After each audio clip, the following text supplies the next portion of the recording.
พี่น้องคนเข้าไปทางในเนี่ยอุ้ยมื้อละ500-600คนพี่น้องแต่ก่อนนะบ่ได้สิเยืองให้เบิ่ง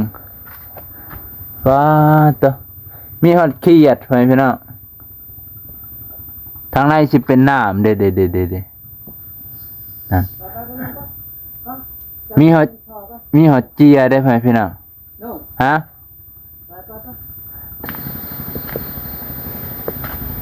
แต่ก่อนแถวนี้คน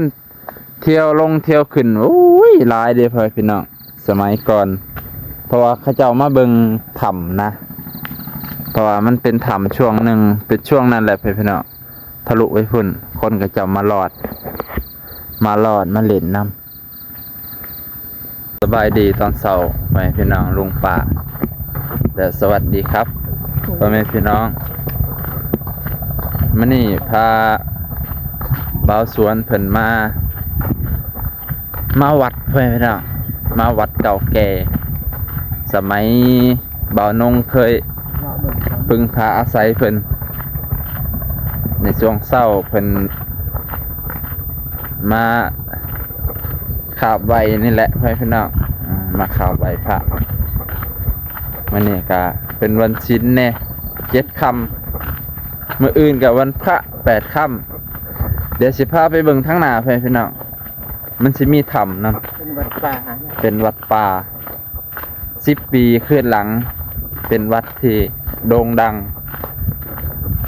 สมัยก่อน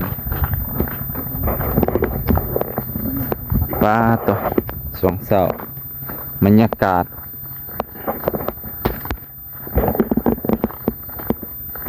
นี่แหละพลานหินมันเป็นพลานหิน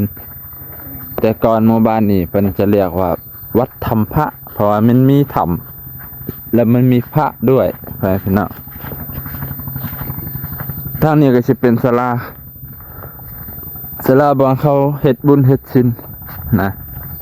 ทางนี้ก็จะเป็นพลานหินไปยังก่อนฮะ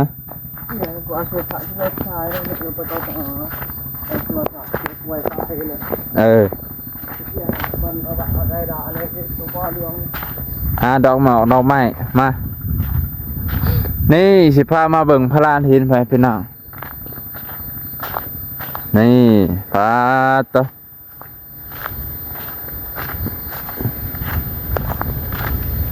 โอ้พลานหิน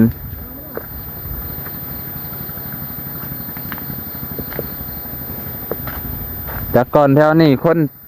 เที่ยวลงเที่ยวขึ้นอุ้ยหลายเด้พี่น้องสมัยก่อน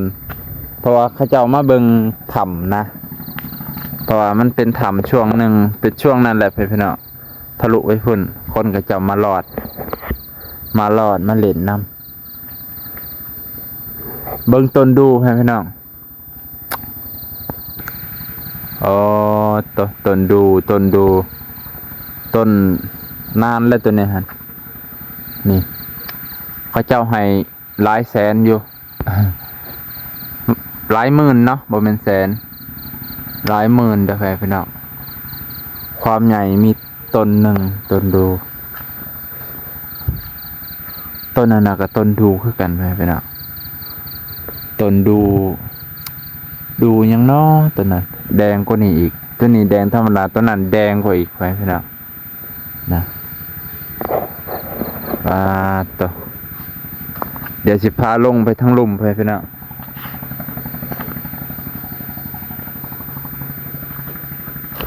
นี่สิพามาเบิ่งทั้งลุ่มฮะ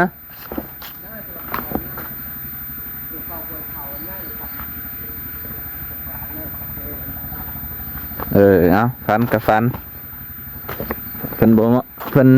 มานี่สิมาขอเลขน้ำเพิ่น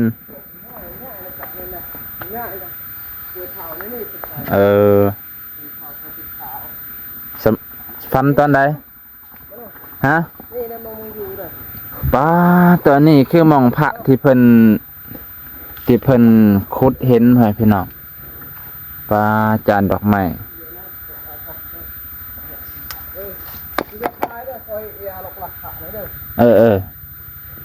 นี่พี่น้องทางในจะเป็น จะเป็นพระเป็นวัตถุเก่านะเพื่อนพี่น้องแต่ก็นี่มองนี่แล้วมากราบมาไหว้มาสักการะบูชาขอบุญขอคุณน้ำเพิ่นบางคนก็โชคดีบางคนก็ธรรมดาทางในจะเป็นถ้ำแต่ก่อนมันบ่เลิกปานนี้เพิ่นขุดแบบเพิ่นอันนี้นี่รถบนคนอยู่บ่เป็นหยังเฮาบ่ได้ลบหลู่เฮามันจะแต่งคันในคอยมันจะเบรกน้ำคอยนี่พี่น้องวัดนี่ก็สิเป็นแบบพลานหินแต่ก่อนนี่มันแบบว่าจังได๋แหละน้ำยามฝนนี่น้ำตกไหลตามนี่นะแต่ก็แถวนี้เป็นพลานหินได้สิพามาเบิ่งว้าตแต่ก่อนนี่มันศักดิ์สิทธิ์อีเด้อพี่น้องแล้วมันก็เป็นแหล่งท่องเที่ยวอีกหม่องหนึ่งยามอากาศร้อนๆนี่มาพักมาเช้าเท่านี้เย็นสบายพี่น้องนะนี่หม่องนี่ก็จะเป็นหม่องหลบฝนก็ได้สมัยก่อนเนี่ยปู่เพิ่นมาเฮ็ดให้อยู่เพิ่นมาบูรณะรักษาเป็นผู้เคิ้นน่ะบูรณะเนาะบูรณะปฏิสังขรณ์คือสิ่งที่มีแล้วเพิ่นก็มาบูรณะทางเทิงก็สิเป็นลานธรรมเป็นพระพุทธบาทใหญ่พี่น้องเจ้าภาพมาจากสหรัฐเพิ่นได้สมัยก่อนเนี่ยปู่เพิ่นยังอยู่นี่ธรรมที่เพิ่นว่าเพิ่นมาเก็บโทรศัพท์มาคนมาเข้าแต่ก่อนพี่น้องคนเข้าไปทางในนี่อุ้ยมื้อละ500-600คนพี่น้องแต่ก่อนนะบ่ได้สิเยืองให้เบิ่งว้าตะมีฮอดขี้เหยียดพี่น้องทางในสิเป็นน้ำเด้นั่นมีฮอดเจียได้พี่น้องฮะทางในมีฮอดเจียแล้วก็ในนี่เด็กคนเก็บโทรศัพท์จนลงนาลงรังจนปะครอบครัวนะเรื่องของเจ้านั่นจะทายอยู่นั่นแหละทางในนี่แบบมันเป็นน้ำพานไปพี่น้องแต่ก่อนนี่ทุกวันพระวันศีลนี่ใช่มานั่งสมาธิสมัยก่อนเป็นสามเณรพี่น้องทางในนี่เย็นเป็นพลานหินเบิดน้ำมันรอดได้ทางในสูงเลยพี่น้องสูงจนยืดบ่ถึงนะมันจะทะลุไปฟังพุ่นเลย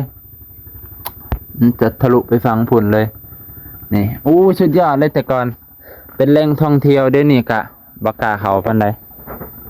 นะบ่กล้าเข้าปานใดนี่ทางนี้ก็สิเป็นแบบว่ามันจะทะลุมาทางนี้หาลอดมาพี่ลอดมาแล้วก็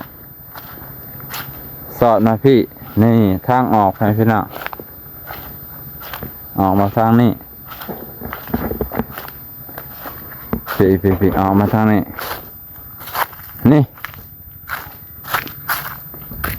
นี่ออกมาทางนี้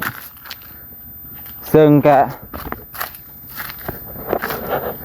หลายคนก็อยากรอดอยากเข้าได้พี่น้องเบิ่งเดี๋ยวนี้มันบ่มีผู้ใดบูรณะปฏิสังขรณ์เลยมองนี่แหละคนอยากรอดแคบมองนี่ฮะแคบแบบว่ารอดแบบรอดบ่ได้นะคนอ้วนนี่รอดบ่ได้แต่ก็ยังอยากรอดแต่ก่อนแถวนี้ก็รอดได้เพราะว่าแล้วเนาะคนเฮาก็อยากชมธรรมชาติที่มันปรุงแต่งให้นี่ท่านี้นี่โอ้ตะสุดยอดเลย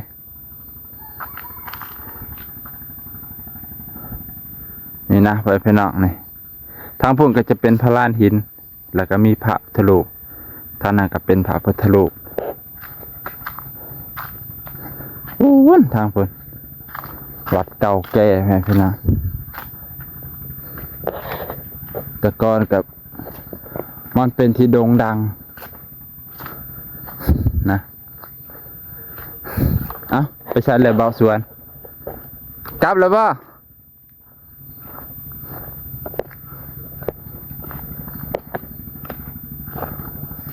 กลับเลยเบ่าวสวน